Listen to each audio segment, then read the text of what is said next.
चीन के घने बांस के जंगलों में जेन नाम का एक लड़का एक अनोखी चुनौती का सामना कर रहा था।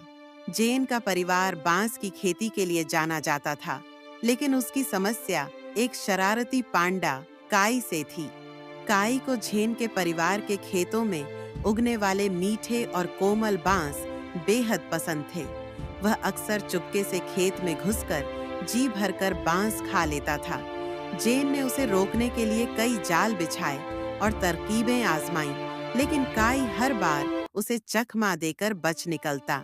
शुरुआत में जेन काई को एक सिर दर्द समझता था, बिल्कुल प्यारे चेहरे के पीछे छिपा एक बड़ा उपद्रवी। लेकिन धीरे धीरे जेन को काई की दृढ़ता और चतुराई की सराहना करनी पड़ी। कई रातें जेन ने इस सोच में बिताईं कि कैसे उस पांडा की चोरी पर रोक लगाई जाए। पर हर सुबह जेन देखता कि काई बांस की पत्तियों के बीच आराम से बैठा है और उसका पेट भरा हुआ है। एक दिन जेन का गुस्सा फूट पड़ा और उसने काई से आमने सामने बात करने का फैसला किया।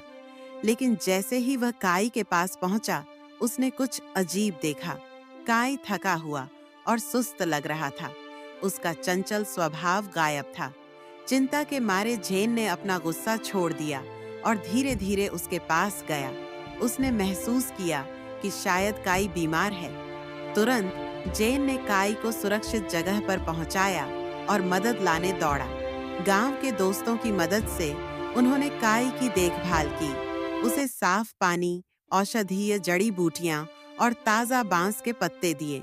जेन ने काई का ख्याल रखा और उसे समझ आया कि यह पांडा, जिसे वह पहले नापसंद करता था, असल में बस अपनी जरूरतें पूरी करने की कोशिश कर रहा था। कुछ दिनों में जब काई ठीक हो गया तो उनके बीच एक नया रिश्ता पनपने लगा।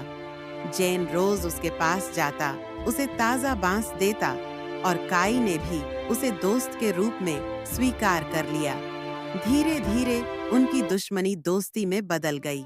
अब जेन ने खेत का एक हिस्सा काई के लिए अलग कर दिया, जहां वह आराम से बांस खा सकता था, बिना मुख्य फसल को नुकसान पहुंचाए। इस समझौते से दोनों का भला हुआ। इस अनुभव ने जेन को सहानुभूति और सह अस्तित्व का अमूल्य पाठ सिखाया।